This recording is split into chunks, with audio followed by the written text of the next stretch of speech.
नमस्कार दोस्तों। पिछली वीडियो में हमने आपको बताया था कि हमारे उत्तराखंड में जो 2917 पदों पर प्राथमिक विद्यालय में सहायक अध्यापक की भर्ती आई है उसमें आवेदन कैसे करें। अब मैं आपको बताना चाहता हूं कि इसमें नियुक्ति प्रक्रिया जो है वो किस तरह से काम करती है। इसमें देखिए, आप जो आपके डीएलएड के नंबर है 60% नंबर उनका जुड़ता है। उसके अतिरिक्त आप जो सीटेट में नंबर लेके आए हैं, सीटेट या यूटेट, हाँ, अन्य राज्यों के संबंध में अगर कोई दूसरे राज्य का टेट, चाहे वो यूपी टेट हो, एमपी टेट हो, उसके बारे में मैं इसमें जिक्र नहीं है। तो उसके 40% टीईटी के 40% अंक और 60% डीएलएड के, इनकी मिक्स मेरिट बनेगी जिसके आधार पर चयन होगा। यहाँ एक बात का और ध्यान रखना पड़ेगा, क्योंकि नियमावली 2018 जो संशोधित हुई है 2020 में, उसमें संशोधन बीएड को लेकर के हुआ है। उसके अतिरिक्त जो पूर्ववत नियम है उनके अनुसार विज्ञानेतर वर्ग में जो 2 वर्ग बनते हैं, 50% सीटें आरक्षित रहती हैं विज्ञान वर्ग के लिए, 50% विज्ञानेतर के लिए। तो ये विज्ञानेतर वर्ग में 15% सीटें रहेंगी हिंदी विषय से स्नातक करने वालों के लिए, 15% अंग्रेजी से स्नातक करने वालों के लिए, और 70% इनके अतिरिक्त जिसने अन्य विषयों से आर्ट साइड में, कॉमर्स साइड में, किसी भी साइड में विज्ञान वर्ग के इतर अगर किसी ने स्नातक किया है तब। इसी तरह से विज्ञान वर्ग में भी 40% पद गणित से स्नातक अभ्यर्थियों के लिए, विज्ञान से जो स्नातक हैं, 40% ऐसे अभ्यर्थी जो बायोलॉजी, रसायन, इनसे स्नातक हैं, और अतिरिक्त जो 20% पद ऐसे अभ्यर्थियों के लिए हैं जो इन दोनों के अलावा अन्य विषयों से, विज्ञान से स्नातक हैं, उनके लिए आरक्षित रहेंगे। अब इसमें बहुत से आप लोगों के सवाल थे, और सवालों में प्रमुखता यह था कि क्या अन्य राज्यों के डीएलएड अभ्यर्थी इसमें अप्लाई कर सकते हैं।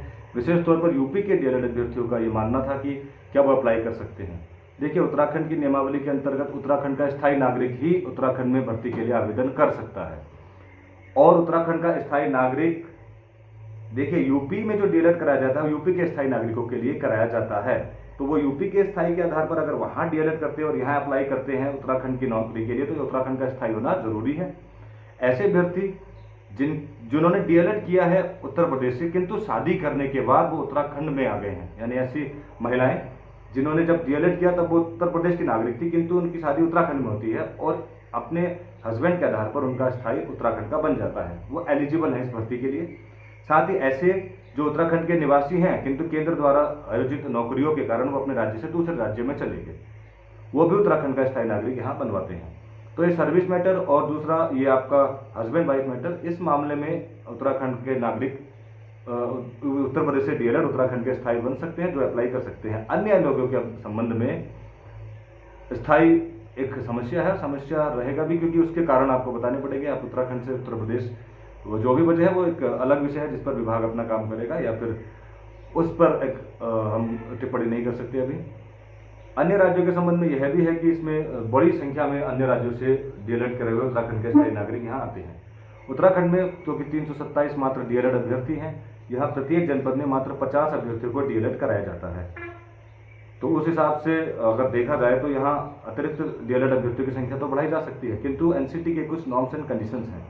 यहाँ 100 अभ्यर्थियों को डीएलएड करने की अनुमति अभी नहीं मिली है, कुछ डाइट्स को 50 की अनुमति भी कुछ समय पूर्व मिली है। तो ये एनसीटी का एक विषय है कि उस जो मानक है वो उत्तराखंड के, अगर कोई इतनी बड़ी संख्या में अन्य राज्यों से डीएलएड किया जा रहा है, वो किस आधार पर किया जा रहा है, एनसीटी का एक विषय है। और एनसीटी जो मानक उत्तराखंड के डाइट के संबंध में तय करता है, क्या ऐसे राज्यों में जहाँ पर उत्तराखंड से इतनी बड़ी संख्या में लगभग 2000 अगर इसमें आते हैं आवेदन, उन लोगों को डीएलएड कराया जाता है, तो उनके लिए निर्धारित अधिकतम संख्या क्या है, ये एक विषय है।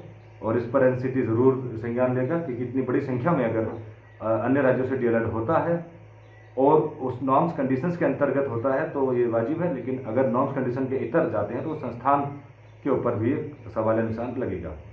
ये अलग विषय है, लेकिन आपकी जो समस्याएं थी जिनके ऊपर मैंने बात की, फिलहाल स्थिति ये है कि आप अन्य राज्य के डीएलएड अभ्यर्थी उत्तराखंड में आवेदन कर सकते हैं, बशर्ते आप उत्तराखंड के स्थायी नागरिक हों।